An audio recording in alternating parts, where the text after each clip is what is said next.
హనుమాన్ శోభాయాత్ర ర్యాలీ ప్రారంభమైంది. భజరంగ్ దళ్ ఆధ్వర్యంలో గౌలిగూడలోని రామమందిరం నుంచి తాడ్బండ్లోని హనుమాన్ దేవాలయం వరకు ఈ శోభాయాత్ర సాగుతుంది.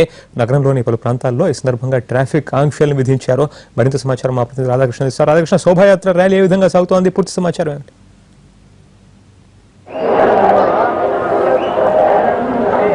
రాధాకృష్ణ,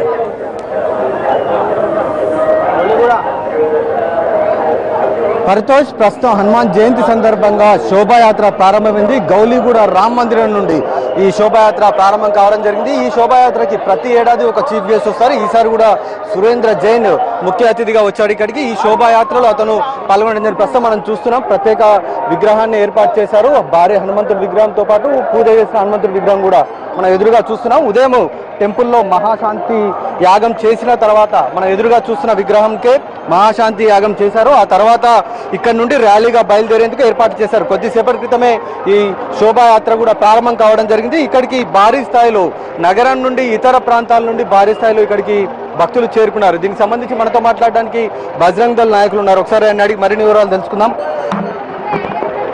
చెప్పండి.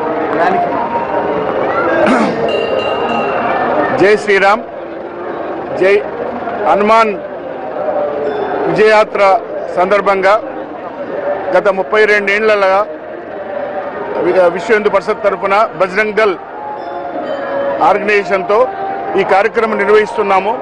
ఈరోజు పొద్దున్నే 8 గంటల నుంచి హనుమాన్ హోమం చేసి మన గౌలిగూడ రామ్ మందిర్లో చాలా పురాతనమైన దేవాలయము, ఈ హిందువులకి చాలా ప్రసిద్ధమైన దేవాలయము. ఈ దేవాలయం నుంచి ఈరోజు ఈ ర్యాలీ స్టార్ట్ అవుతుంది. ఇప్పుడు ఈ స్టార్ట్ అయ్యి ఇక్కడి నుంచి ఆంధ్ర బ్యాంకు మీదుగా ముషిరాబాద్ ఇవన్నీ దాటుకుంటూ సాయంత్రానికి తాడ్బంద్ హనుమాన్ టెంపుల్కి, తర్వాత అక్కడ బాంటియా గార్డెన్లో మహాసభ నిర్వహించబడుతుంది. కాబట్టి ఈ ర్యాలీలో దగ్గర 1,00,000 పైన బైకులు ర్యాలీలో పాల్గొంటున్నాయి. మరి ఒక 5 లక్షల మంది జనాభా అందరూ వస్తారు. పోలీసు వ్యవస్థ కూడా 7,000 బండ్లు పెట్టి వారి అన్ని రకాలుగా సహాయ సహకారాలు ఇస్తున్నారు. వారికి కూడా కృతజ్ఞతలు తెలుపుకుంటున్నాము.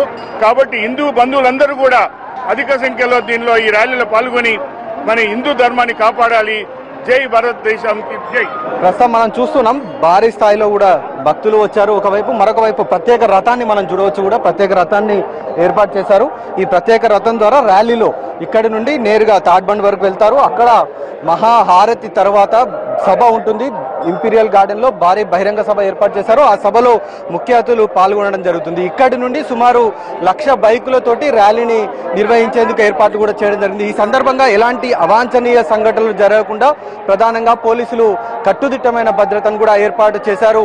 సుమారు 12 ప్లాటూన్ల అదనపు బలగాలున్నాయి. అలాగే 1,500 మంది ల్యాండ్ ఆర్డర్ పోలీసులతో పాటు ఇటు సిటీ టాస్క్ ఫోర్స్ సంబంధించిన పోలీసులు, అలాగే TSSPకి సంబంధించిన పోలీసులు ఈసారి బందోబస్తులో పాల్గొంటున్నారు. అలాగే డీజేలకు అనుమతి లేదు అని ఇప్పటికే పోలీసులు ప్రకటించడం జరిగింది. ఈ నేపథ్యంలో డీజేలకు సంబంధించి ఇక్కడ వినియోగించకుండా ఉండేందుకు పోలీసులు కట్టుదిట్టమైన చర్యలు తీసుకోవడం జరిగింది. మరికొద్ది సేపట్లో ఇక్కడి నుండి కోటి ఆంధ్ర బ్యాంక్ వరకు వెళుతుంది. అక్కడ హనుమాన్ చాలీసా చదివిన తర్వాత అక్కడి నుండి ఈ ర్యాలీ ముందుకు సాగుతుంది. ముషిరాబాద్ మీదుగా RTC క్రాస్ రోడ్డు మీదుగా అశోక్ నగర్, అలాగే వైస్రాయ్ హోటల్ బ్యాక్ సైడ్ నుండి నేరుగా తాడ్బండ్ వరకు ఈ ర్యాలీ వెళ్తుంది. ఈ ర్యాలీకి సంబంధించి మనం చూస్తున్నాం, కేవలం గౌలిగూడ నుండే కాదు, ఓల్డ్ సిటీ నుండే కాదు, ఈ నగర శివారు ప్రాంతాల నుండి కూడా చాలా మంది ఇక్కడికి హనుమాన్ జయంతి సందర్భంగా రావడం జరిగింది. వీళ్ళందరూ కూడా ర్యాలీగా వచ్చారు. ఇక్కడ ఈ ర్యాలీలో పాల్గొనడానికి వీళ్ళందరూ కూడా రావడం జరిగింది. చూస్తున్నాం మనం, రోడ్లన్నీ కూడా కాషాయ జెండాలతో నిండిపోయి ఉంది. ఎక్కడ చూసినా కాషాయ జెండాలు, జై శ్రీరామ్ నినాదాలతోటి మారుమోగుతున్న పరిస్థితి ఉంది. ప్రస్తుతం ఈ గౌలిగూడ రామ్ మందిరం నుండి బయలుదేరుతున్న ఈ ర్యాలీ మరికొద్ది సేపట్లో కోటి ఆంధ్ర బ్యాంక్ చౌరస్తాకు చేరుకోబోతుంది. అక్కడ హనుమాన్ చాలీసా చదివిన తర్వాత ర్యాలీ ముందుకు సాగుతుంది. పరితోష్.